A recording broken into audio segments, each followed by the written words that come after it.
Hairy Conniption here, and I'm going to tell you a wee story.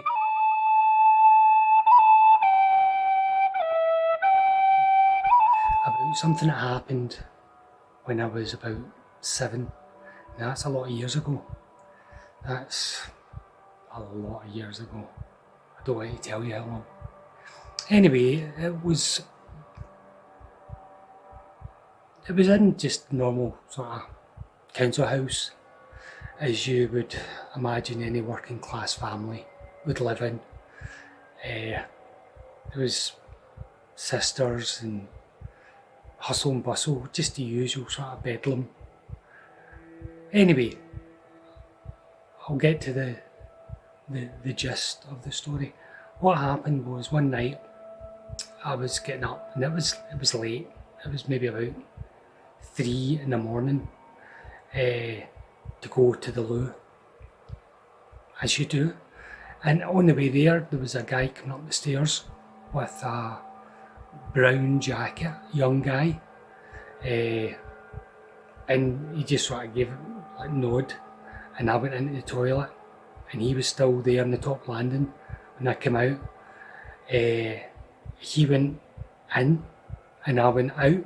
I went back to my bed, and I remember thinking, I was still half sleeping, not even bothering, because I've got sisters and a brother, and you know, people are in and out all the time. But I was just wondering who it was, because I'd seen some of their friends and knew some of their friends. Anyway, so that's fine. I don't even think I mentioned it the next day. It wasn't a thing. And I was out playing with my friend. Had got a skateboard, the first skateboard I'd ever saw in my life. It was a Blue Devil, it was called. His auntie had come back from the States and brought this thing. It was amazing. It was so exciting having a shot in a skateboard. Anyway, that night, went to bed. About 3 o'clock, I heard a noise. Don't know what it was. Woke up, had a wee look, and just at the door was the same guy with the brown, like corduroy jacket, elbow pad sort of thing. I mean, weird for quite a young guy as well. Maybe like, I reckon he was about 17. It just didn't feel right. I put my head under the covers and I just waited, and then I peeked out again and there was nobody there. And I thought they're way downstairs, and I was starting to go, this is a wee bit weird. Don't like it. Don't know why you didn't like it. But got back to sleep, because it's not that strange. There's people come in and out of the house all the time, so I didn't really think it was that weird seeing the same guy. Anyway, the night after that, about the same time, woke up, looked up, and this guy is standing, and he's just inside the room, and he's just standing, not saying anything, just looking at me, not like trying to freak me out, and not doing anything. He was just standing, like as if he'd been just put there and told, stand there. So again, freaked me out, head under the covers, and I was like, right, okay, what's this? And I wasn't even doing it, and then I was shouting, Mom, Mom, Mom, Mom. And I think it was my dad that came through actually. And he's like, what is it? You have a bad dream? And I was like, no, it's the guy. And then when I come out the covers, there was nobody in the room, the light was on. And I was like, no, it's that guy again. And they were going, what guy? And I was like, the guy from the night before, the guy that was in. And they were going, what are you talking about? What guy was in? And I was like, is it maybe Margaret's pal or something? And they're discussing it. Is it maybe somebody else? Did they have somebody else? They bloody better not had somebody else in without letting us know. You know, my mum and dad arguing because my sisters, they were quite strict. Anyway, so they're talking about this, and I'm just not very happy, as you can imagine. So they were like, look, you were probably dreaming. And I was like, I wasn't dreaming. I know I wasn't dreaming. But eventually I got back to sleep. Actually, I don't remember if I went in beside my mum, dad that night. I think I did. Because there was a big fury. But anyway, next night, went back into bed about usual time. But I was starting to feel a wee bit, do you know, going to bed when you're that age and there's something freaks you out, you start to feel you're just scared. That's the only way to put it. You're scared. I went to bed again. Finally got to sleep. And about the same time again, opened my eyes, knew without even looking that somebody was there. Looked over, and this guy is actually just about at the end of my bed, standing. And I was like, inside I was going, what flipping is this? Done the same again. Straight away, didn't mess about. Mum, Dad. And took a wee while, but my dad came in, I was under the covers, and he's like, what is it? And I was going, Dad, it's the guy again. And he was like, oh God. He's like, you're dreaming, going to stop this, you need to just let me have a full night's sleep. He was having to get up for his work, so he was pissed off, to be honest. He was just like, right, nothing here, take me about, back to bed, get to sleep. And I was like, you wanted to go in beside him, but he wasn't having any. He wasn't too happy, you know. And I was just lying there, and I lay for ages. But eventually, I got to sleep. And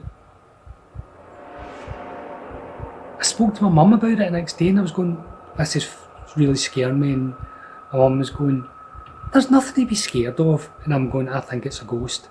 And mum was going, "No, it's not. And even if it was, it wouldn't be there to happen." Because my mum was mental. Well, not mental, but she absolutely believed in the afterlife and ghosts and all that. She never had a problem with it. Sort of thing like, yeah, and do you know? Oh, you've got something. Really a ghost? Fine.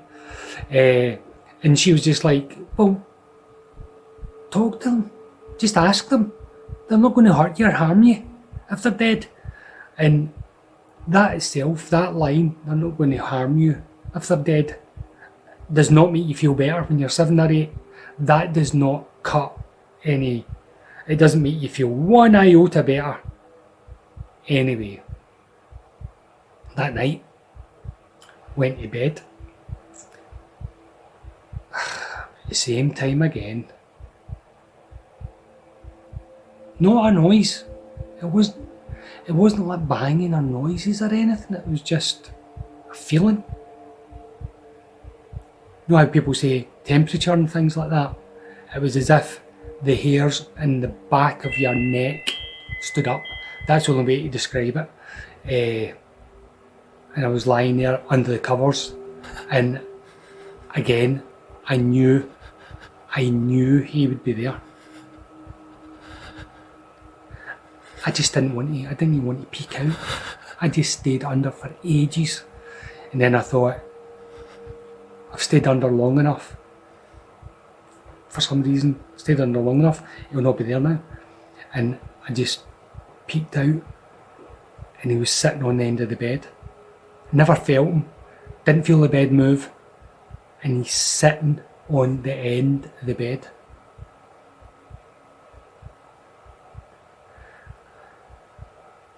To say that I freaked out is the biggest understatement. I absolutely... It scarred me for years to come, this. What happened?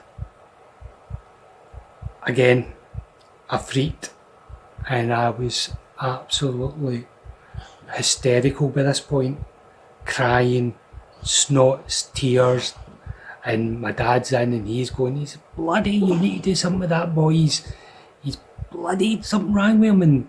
And my mum's arguing with my dad, because we're all up in the middle of the night again, and it was like, she's saying, look, there's something wrong, it's not, and my dad's just going, I'm bloody 3 in the morning every night, I can't get to sleep. And I'm just hysterical, I'm just not happy at all.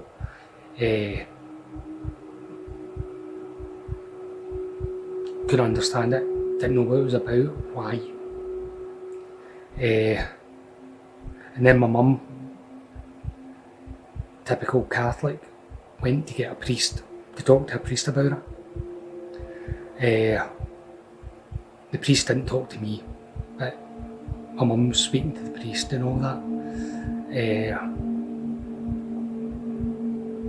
And she was just saying, look, you've got nothing to worry about. There is absolutely nothing to worry about, no reason to be scared. But this was just unbelievable. This was just not something I could take. I was exhausted. I was petrified, and I would have to go back. You have to go back. You have to go back to your bed. And especially when nobody thinks it's real and it's all in your head, apart from, well, Mum. Anyway, my mum's like, they're asking me what he looks like and all that sort of stuff. And I'm telling them he's just like a young guy. He's looked about 18 maybe. It's hard to tell when you're about 7 or 8. To me, he's a grown-up, but he's still a young grown-up. Yeah. And I was saying he had sort of dirty blonde hair, and now thinking back, he wasn't a bad looking kid for me now. And